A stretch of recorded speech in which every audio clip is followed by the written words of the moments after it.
Olá pessoal, espero que esteja tudo bem com vocês. Para quem ainda não me conhece, meu nome é Giovanni e nós vamos começar o nosso curso aqui de noções de administração, né? Vamos falar de aspectos gerais da administração e da organização como sistema aberto, né? Da visão sistêmica aí das organizações. Olha só, a gente vai falar então primeiro aqui do conceito de administração nessa aula, né? Vamos falar sobre os processos, comentar sobre os processos administrativos rapidamente, que não é o objeto específico da nossa aula, a organização como um sistema aberto, algumas diferenças e convergências quando eu falo de organizações públicas e de organizações privadas, né? Para começar, a gente já pode comentar que organização pode ser uma empresa pública, uma empresa privada, uma sociedade de economia mista, um órgão público, né? Todas elas, dentre outras aí, situações em que eu estou falando de uma organização,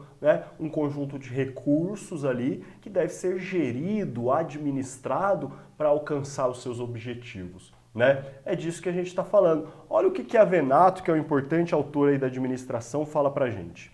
A tarefa da administração é a de interpretar os objetivos propostos pela organização e transformá-los em ação organizacional por meio do planejamento, organização, direção e controle de todos os esforços realizados em todas as áreas e em todos os níveis da organização, a fim de alcançar tais objetivos da maneira mais adequada à situação. Então, olha só, a administração vai cuidar de todos os recursos, os esforços nos diferentes níveis hierárquicos, em todas as áreas da organização, para guiá-la, para levar a organização a alcançar os seus objetivos, né? A chegar onde ela quer chegar. Bom, o que a gente pode falar sobre aspectos gerais da administração? Então, como eu comentei com vocês, eu tenho organizações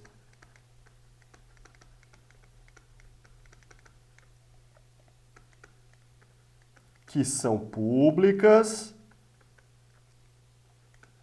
e organizações que são privadas. Só falar rapidamente, pessoal, olha só, tem muita coisa que eu gosto de escrever aqui na tela mesmo, durante as nossas aulas, para que o aluno tenha que anotar, né? Não fique numa zona de conforto aí. Eu acho que é uma forma de aprender mais, você fazendo suas próprias anotações, né? Colocando com as suas palavras, do que só o slide aqui prontinho, é perigoso você cochilar do outro lado. Por isso que a gente está fazendo dessa forma. Então, tem organizações públicas e organizações privadas, elas precisam ser geridas, né?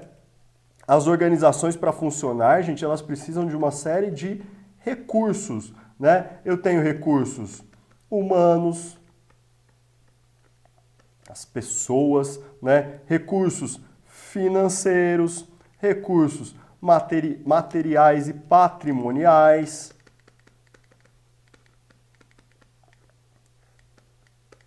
e outros recursos aí que podem ser utilizados para a organização para a gestão das organizações, né, gente? Quando eu falo em organizações públicas e organizações privadas, eu tenho uma série de diferenças aí, né? Nosso curso é um curso de noções de administração, onde a gente está falando de administração chamada mais como administração geral nas provas de concurso, que você for ver na doutrina, ela é mais comum como administração de empresas, né? Mas a gente trata aqui um pouco de gestão de empresas, de gestão pública, privada e pública, perdão, né? De administração privada e pública, para ficar um curso mais completo para vocês.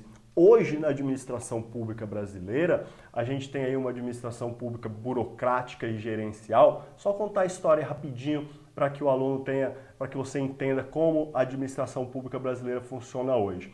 Antigamente eu tinha o patrimonialismo, o modelo patrimonialista, que confundia o patrimônio público com o privado. Então o rei, ele tinha até a década de 1930 no Brasil, viu, gente? O rei é quem tinha o poder, né? Então, quem tinha os melhores serviços, prioridade, né, era quem era amigo do rei, quem estava próximo de quem tinha poder, essa confusão do patrimônio público com o privado, né? Não havia muita fiscalização, quem fazia a fiscalização era quem estava no próprio poder, né? Então havia uma certa injustiça na gestão pública ali. Depois, a partir da reforma da década de 1930, no governo Getúlio Vargas, foi introduzida a burocracia na administração pública brasileira. A burocracia, ela já cria regras, né? Ela vai buscar respeitar normas, uma hierarquia, né? Existe um raciocínio legal ali para que as coisas funcionem dentro da gestão pública. Então, tem meritocracia, tem uma série de normas, de regras aplicadas a todos, né? Ou seja, eu trato todos com isonomia, né? Dentro de uma administração pública burocrática. Acontece que a burocracia tem uma série de problemas, de disfunções, muito foco nas normas, no meio, no como, né? Sem se preocupar tanto com os resultados, com os fins, em atender às necessidades do cliente cidadão muitas vezes. E aí, na segunda metade do século XX, surge aí a administração pública gerencial, né? Que é uma administração pública que pega várias ferramentas lá do setor privado e traz para a gestão pública. Ferramentas de gestão, ferramentas de administração, buscando mais eficiência, mais qualidade, mudar o foco do meio, do como, para os fins, né? Para os resultados, para atender às necessidades do cliente cidadão. Aquilo que o setor privado já faz, né, com o seu cliente, a administração pública passa a ter um cidadão cliente ou cliente cidadão, como aparece muito nas provas. E aí é que elas convergem bastante. A gente vai falar mais detalhado dessas convergências daqui a pouco, mas eu queria dar essa introduzida para vocês. Hoje, no Brasil, a gente tem oficialmente aí uma administração pública burocrática ainda e uma administração pública gerencial, ambas funcionando juntas. E alguns vestígios, infelizmente, de administração patrimonialista também, tá certo? Bom, princípios gerais da administração. Segundo Fayol falou sobre 14 princípios básicos, né? 14 princípios básicos aí da administração que a gente vale comentar aqui. A divisão do trabalho, então o trabalho é dividido, né? Pessoas estão especializadas, cuidando dos seus trabalhos, das suas áreas, das suas funções, né? Não dá para uma pessoa só fazer tudo, por exemplo. A ordem, a disciplina, a autoridade e responsabilidade. Vejam vocês como o Fayol era rígido, né? Autoridade, responsabilidade. Opa. Segundo Fayol, são princípios gerais também da administração, a centralização,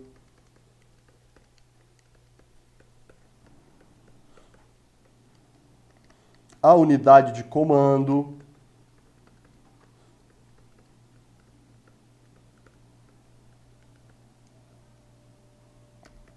a unidade de direção, a remuneração do pessoal,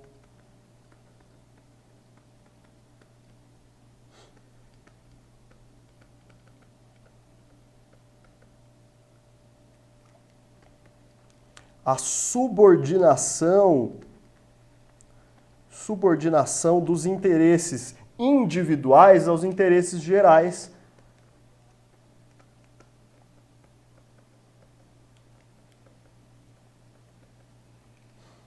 Os interesses individuais subordinados aos interesses gerais. Olha só, acho que dá para a gente colocar aqui na frente, ocupar o espaço aqui, ó. A equidade,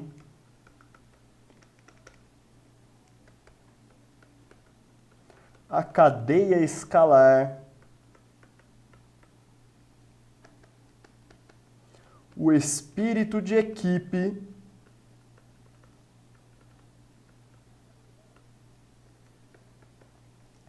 a estabilidade do pessoal,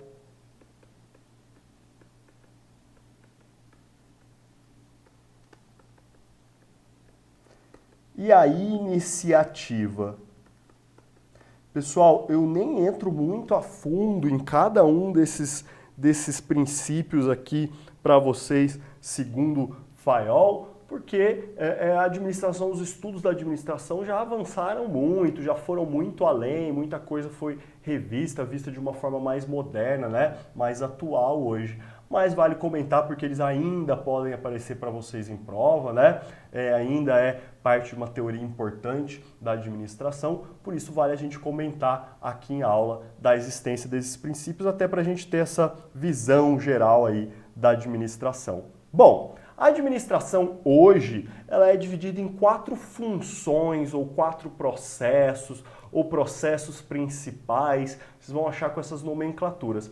Existe aula específica sobre isso, né? Mas aqui a gente vai comentar rapidamente sobre essas funções. A função de planejamento, que é onde a organização vai planejar onde ela quer chegar, como ela quer chegar, quais são suas metas, seus objetivos, né? O planejamento deve ser constante.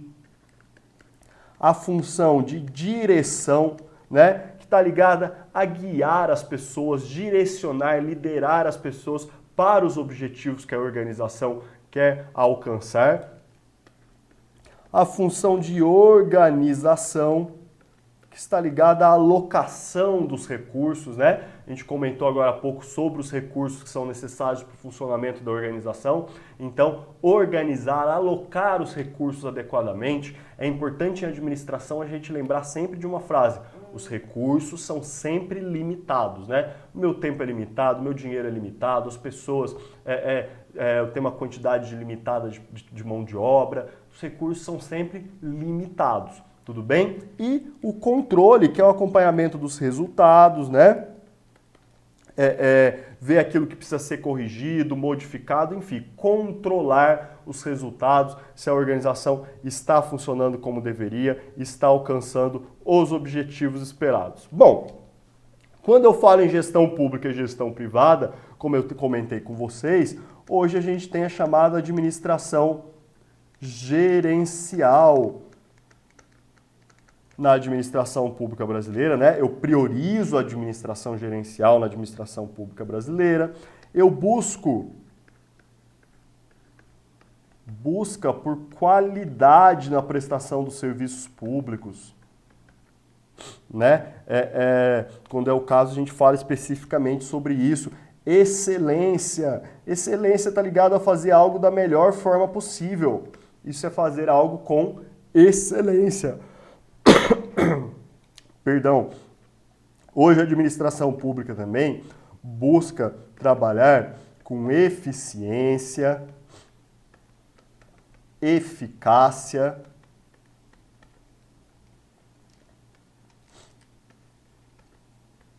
e efetividade.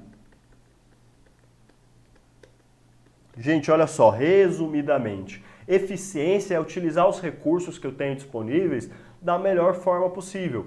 Eficácia é fazer o que tem que fazer, cumprir o objetivo, entregar aquilo que eu me propus a entregar. E efetividade é gerar impacto, mudança na vida das pessoas, né? Então, uma gestão pública ou uma administração de empresas, uma gestão geral eficiente é aquela que usa os recursos da melhor forma possível. É a palavra que mais aparece dentre elas aí para vocês. Um exemplo aí em administração pública mesmo seria, por exemplo, a construção de uma escola, né? Se eu construo uma escola com os recursos adequados, utilizando os recursos adequadamente, sem extrapolar o orçamento, né? Utilizando a quantidade de material, de mão de obra programada, ideal, né? Eu fui eficiente, utilizei os recursos da melhor forma possível.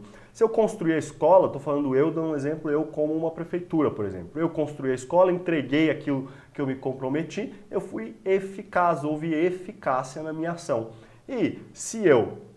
Mas se essa escola não tiver professor, não tiver livro, não tiver material, não tiver carteira, não tiver como os alunos assistirem a aula lá, então não houve efetividade, porque efetividade está ligada a gerar impacto, mudança na vida das pessoas. Tudo bem? Então esses seriam aí os conceitos. Priorização do destinatário. No caso da administração geral, da administração privada, é o cliente. No caso da administração pública, é o cidadão. Tudo bem? que mais? Planejamento e controle. Planejamento e controle, os processos administrativos, né? Que a gente comentou. Então, hoje na administração pública, planeja-se, controla aquilo que está sendo alcançado do que foi planejado, é outra convergência aí do setor público com o privado. A ideia também de empreendedorismo. Hoje é comum a esses setores. E quando eu falo nas diferenças entre a gestão pública e a privada, eu falo sobre a legalidade, né? Lá na gestão pública, você só pode fazer o que a lei permite, o que a lei fala que é para ser feito na administração pública. Quando você está falando da gestão, da administração de uma organização privada, você pode fazer tudo o que a lei não proíbe, né? Quando a gente está em administração pública, no órgão público, você faz o que a lei fala para você fazer ali, como funcionário, como servidor público. Quando você fala no mundo fora da gestão pública, o que você pode fazer aqui? Fazer tudo que a lei, que as regras, que as normas não proíbem, tudo bem? Bom, e a tomada de decisões, as decisões na gestão pública, elas costumam ser mais lentas, de acordo com interesses políticos, com políticas públicas, né? Na gestão privada, elas costumam ser mais ágeis, de acordo com o mercado, com os interesses de quem está tomando as decisões. O que mais? O destinatário das ações. Quando eu falo na gestão de empresas, do setor privado, eu vou atender o cliente, né? O indivíduo, é um destinatário com maior individualidade. Quando eu falo na gestão pública, eu estou buscando atender o cidadão, a sociedade, a coletividade, né? O destinatário das minhas ações vai ser esse. O que mais que eu posso ver de diferente? O controle do desempenho dos dirigentes, olha só. Lá no setor privado, na gestão privada, é a concorrência, o controle é pelo mercado. Tem que ser bom, tem que ter resultado. Aqui, na gestão pública, o controle é político, né? Quem está na direção, né? Na liderança, foi eleito através do voto. Tudo bem? A fonte dos recursos também é diferente, né? Na gestão pública vem dos tributos, que são compulsórios aí, né? Já na gestão privada, as receitas vêm dos pagamentos feitos pela vontade dos clientes que adquirem aí, que contratam serviços, adquirem mercadorias, produtos. O que mais que eu posso ver de diferença? Pessoas jurídicas, né? PJ, lá na gestão pública, elas são criadas, alteradas, extintas, ou tem autorização para ser criada, alterada ou extinta através de lei, né? Quando eu falo na gestão privada, são normalmente contratos, principalmente através dos contratos que funcionam, né, as pessoas jurídicas, a criação e a extinção, inclusive, as alterações, né? A sobrevivência das organizações públicas e privadas é diferente também. Nas organizações públicas eu tenho tempo indeterminado, né? Não há falência, por exemplo. Nas privadas, não. Existe falência, a sobrevivência está ligada aí aos bons resultados, à eficiência, né? A estrutura é diferente. Na gestão pública, eu ainda tenho uma estrutura verticalizada, burocrática. Na gestão privada, ela é mais flexível, né? Mais horizontalizada, normalmente, né? A questão da privacidade é diferente na gestão pública da privada também. Na pública as informações têm que ser públicas, né? Desde que não sejam informações sigilosas, né? Para proteger algo de interesse maior, as informações devem ser públicas. No setor privado, não. Na administração privada, de acordo com o interesse, né, dos gestores, o interesse da administração, as informações podem permanecer secretas, né? Que mais? Os objetivos. Os objetivos no setor privado são ligados ao lucro, né? O setor privado, a gestão privada visa o lucro. Já na gestão pública, o interesse coletivo, né? Atender os interesses da maioria.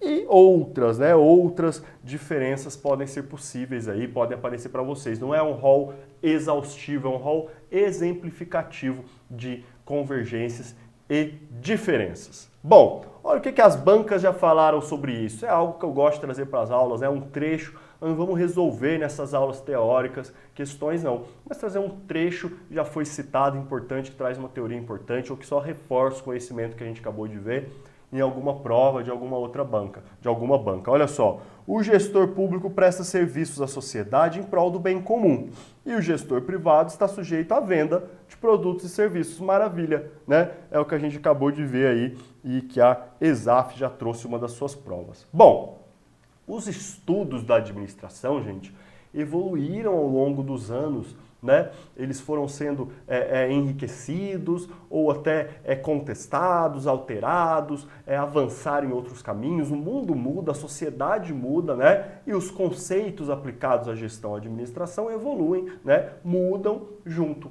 Mas aqui nessa aula específica não cabe a gente entrar em detalhes, em todas essas teorias administrativas, nessas escolas. Então eu tive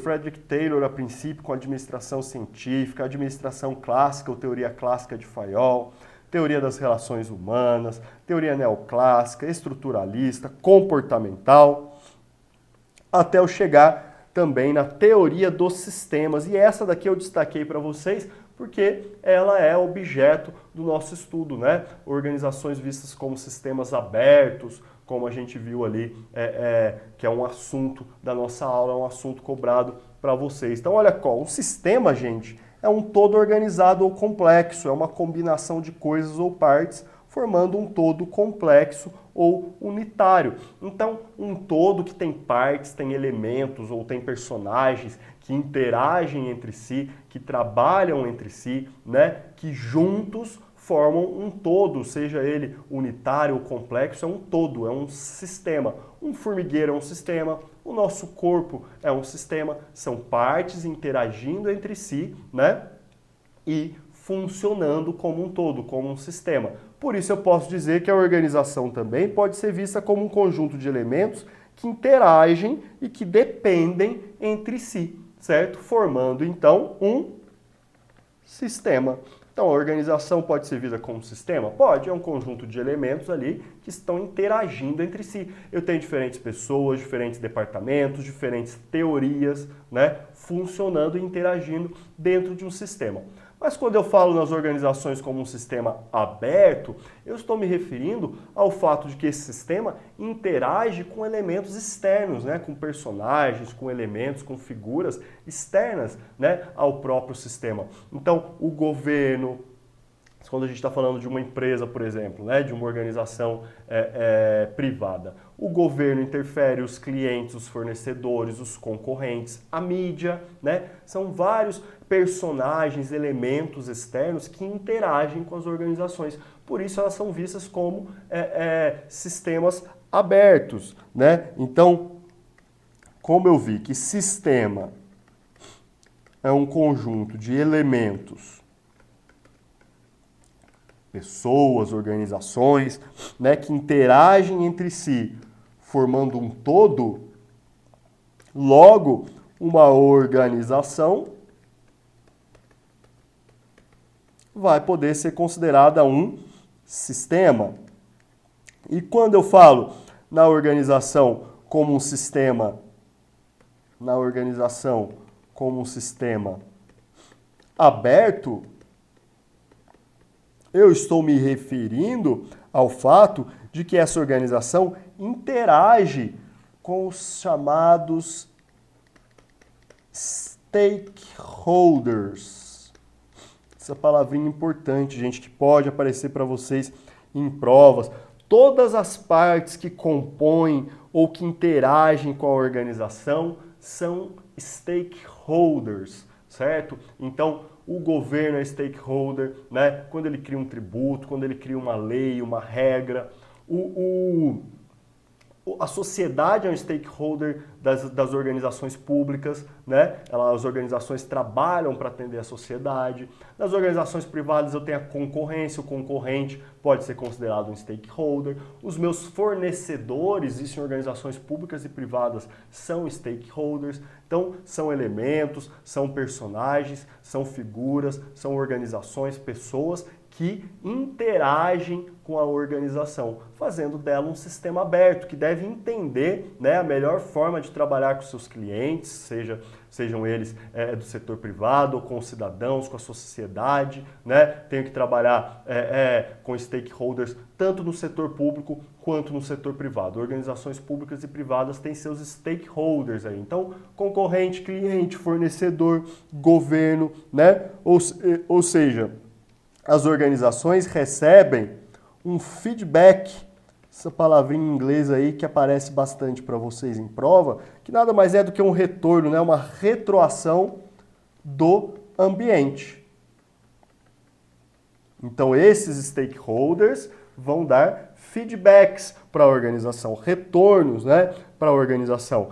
Quando eu falo administração pública, gente, inclusive é essencial, né, que a gestão pública interaja com a sociedade, né, com os cidadãos, com outras esferas governamentais, com outros poderes, tudo bem? E gestão privada também é a mesma coisa, essa interação aí com os stakeholders, ou seja, as organizações como sistemas abertos, tudo bem? Então, ter a visão sistêmica, também chamada de abordagem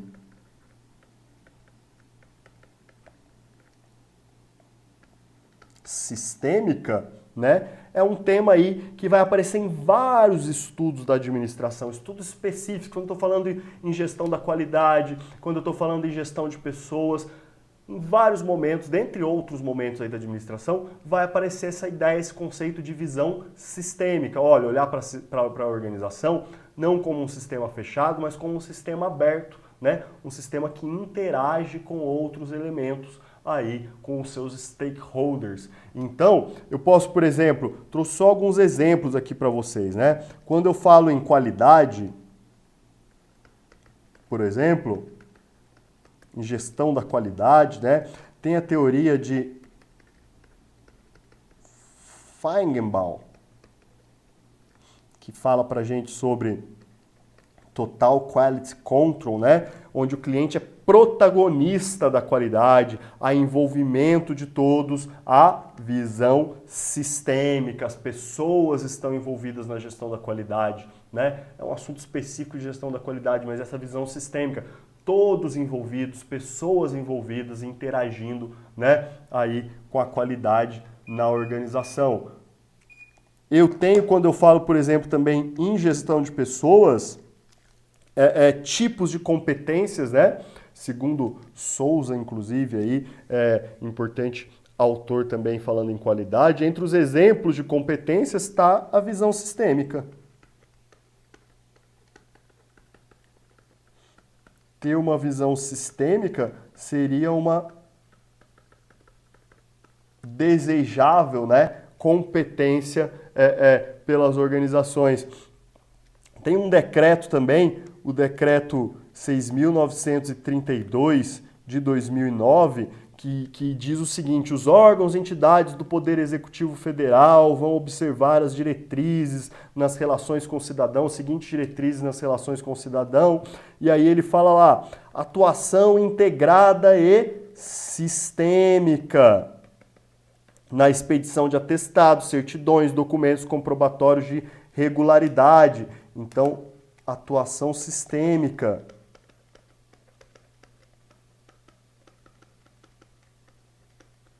Aqui na expedição de atestados, de documentos, né, dos órgãos do Poder Executivo Federal. Então, só estou trazendo exemplos para vocês da legislação ou da doutrina, onde essa visão sistêmica é citada, é valorizada em diferentes áreas da gestão. Tudo bem? Bom, vocês têm aí a bibliografia principal utilizada para a nossa aula, as referências bibliográficas, né, que foram citadas durante a aula. Eu desejo para vocês bons estudos e até uma próxima. Forte abraço!